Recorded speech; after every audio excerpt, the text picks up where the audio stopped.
250 మంది ఎక్కడం కొంత కష్టం కాదు. పంచాయతీ పరిధిలో ఊరు కాదు నేను చెప్పేది, పంచాయతీ లేదా బూత్. కాబట్టి సీరియస్ తీసుకొని చెయ్యండి. ఈ సభ విజయవంతం అయిన తర్వాత అన్న ఎమ్మెల్యే గారు రామలింగారెడ్డి గారు మన వాళ్ళందరూ కుటుంబ సభ్యులు కూడా అందరూ కలిసి వెళ్ళి సార్ మాకు ఈ విధంగా అన్యాయం జరిగింది, మేము చేసిన తప్పేంది, మీరు పెట్టిన మీటింగ్ గతంలో చేసాము, ఇప్పుడు చేసాము, రేపు కూడా చేస్తాం, కానీ మా నాయకులు గౌరవం పెంచితే మాకు కూడా బాగా గౌరవం ఉంటుందని వారి దృష్టిగా గట్టి మాట్లాడి మీ కార్యక్రమాలు తప్పకుండా చేస్తాం. కానీ ముందే రావడానికి ప్రయత్నం చేయండి. మధ్యాహ్నం కాదు, ఒక పూట అన్నం తినకపోయినా పర్లేదు. కోడుమూరు అంటే ఇంకా నాకు వీలైతే మీరు అందరూ ఎంత తొందరగా వచ్చి ముందు గ్యాలరీలో నిలబడి కొద్ది ఓపిక పట్టేది సరే. మన వాళ్ళందరూ ఒక చోట మేమేం చేసామంటే ఇట్లాంటి టవల్ తెచ్చుకున్నాం. ఏ మండలం 6 మండలం ఆ టవల్ ఇచ్చాం. ఎవరు ఎంతమంది వచ్చారని చెప్తే అక్కడ క్రౌడ్ పట్టలేదు, బ్రహ్మాండంగా. ఎందుకంటే జనం సభలు మనకు నరేంద్ర మోడీ గారు అక్కడ యోగాంధ్ర పెట్టినప్పుడు ఉదయాన్నే 3:30కి మహిళా తల్లులు అందరూ వచ్చి బీచ్ పక్కన యోగా చేయడానికి వచ్చి 3.5 లక్షల మంది వచ్చారు. ఏది ఉదయాన్నే 5:30 కల్లా. మన ఎన్డీఏ కూటమి సిద్ధాంతాలతో నడుస్తున్న పార్టీ కాబట్టి అందరం చక్కగా పవన్ కళ్యాణ్ గారు కానీ నరేంద్ర మోడీ గారి సారథ్యంలో కానీ మనకున్న చంద్రబాబు నాయుడు గారి వారిని నేనేం కోరుకున్నా అంటే మన ఆయుష్ తగ్గించి ఆ నాయకుడికి 5 ఏళ్ళు పెరిగితే మన ప్రాంతం బాగుపడుతుంది, మన బిడ్డలు బాగుంటారు. ముఖ్యమంత్రులు చాలా మంది అయ్యారు. నేను కాంగ్రెస్ లో పనిచేశాను, బీజేపీ రకరకాలు చూసాం. కానీ మనం చూసిన ఈ లీడర్ ఒక విజన్తో దూరదృష్టి గల వ్యక్తి. ఈరోజు గూగుల్ కానీ వేరే కంపెనీస్ అన్నీ వస్తున్నాయి, మనందరూ నవ్వుకుంటూ ఉంటాం. నాకైతే నా ప్రాంతంలో నేను ఎమ్మెల్యే అయ్యాను, చక్కగా బైపాస్ రోడ్లు వేసుకున్నాను. ఈ రోజు నా నియోజకవర్గంలో దాదాపు నేను 300 కోట్ల పైన పనులు చేశాను. ఏది ఈ 15 నెలలు.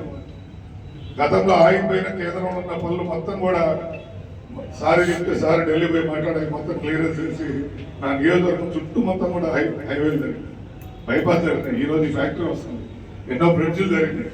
మీకు కూడా తెలుసు. మరి నిన్న ఎన్ఆర్టీసీలో కూడా మీరు చాలా పనులు చేస్తాం. మీకు మరి మీ ప్రాంతాల్లో నెంబర్ ఆఫ్ పేజెస్ మేమైతే 30 కోట్ల రూపాయలు పనిచేస్తాం.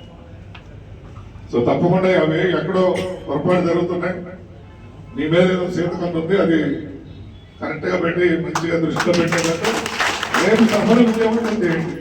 ఆ తర్వాత కార్యక్రమం అన్న మేమందరం కూడా పోయి అంటే అన్న ప్రతి మీటింగ్ ఇదే చెప్పి వెళ్తారు, తర్వాత ఎవరు పట్టించుకోరు. నేను అటువంటి నాయకుడిని కాదు. నేను కర్నూలు మళ్ళా రావాలి, ఏ సభ జరిగినా మళ్ళీ నేనే వస్తాను. మళ్ళీ కోడుమూరు ఇన్ఛార్జిగా ఉంటాను కాబట్టి సభ జరిగిన నెక్స్ట్ మీటింగ్కి మీకు అన్నతో మాట్లాడించి ఒకరిని తీసుకెళ్ళి మాట్లాడించాడు, అనే విధంగా చేస్తారని తెలియజేస్తూ అందరూ సీరియస్ గా పనిచేయాలని కోరుకుంటూ సెలవు. అన్న ఇప్పుడు మన పల్లా శ్రీనివాస్ గారు కానీ మన మీ ఇన్ఛార్జ్ మినిస్టర్ ద్వారా ఒక్కసారి ముఖ్యమంత్రికి ఈ ప్రాంతంలో మీరు ఏదైతే పెద్ద ప్రిన్సిడెంట్ ఉన్నారో అట్లానే బీజేపీ వాళ్ళ రిప్రజెంటేషన్ కూడా ఉంటుంది. మనకు పార్టీలో కొద్దిగా స్టేట్ నాయకులను కొద్దిగా తక్కువ తీసుకుంటారు, కానీ బీజేపీలో పార్టీ పదవులు అంటే వాళ్ళు ఎమ్మెల్యేలు ఎంపీల కన్నా పవర్ఫుల్గా ఉంటారు.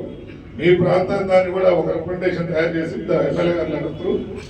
మోడీ దాకా మోడీ ప్రధానమంత్రి గారి దాకా ఏదో విధంగా ఆ పెద్ద ప్రాజెక్ట్ ఇస్తే ఆయన శాంక్షన్ చేస్తే మీరు అన్నట్టు 23 కిలోమీటర్లు తిరిగే 4 కిలోమీటర్లు రావచ్చు చక్కగా చెప్పారు.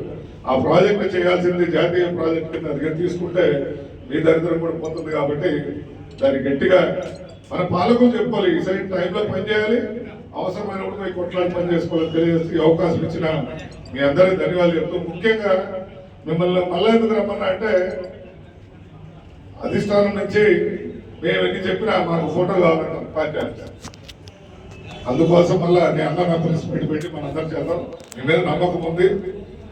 తొందరగా వచ్చి కోడుమూరు ఫస్ట్ ఉండాలి. ఏదైనా కేకేసినప్పుడు మనం గట్టిగా కేకేస్తే అది చెప్పండి. అన్న కూడా ఉన్నప్పుడు కోడుమూరు అన్నప్పుడు అందరికి చేతులు ఎత్తున్న ఒకసారి గట్టిగా ఆటోమేటిక్గా అర్థమైపోతుంది, ఇక్కడ మారుతూ ఉన్నారు, ఆనందంగా ఉన్నారని చెప్పి. జై హింద్, జై ఎన్డీఏ.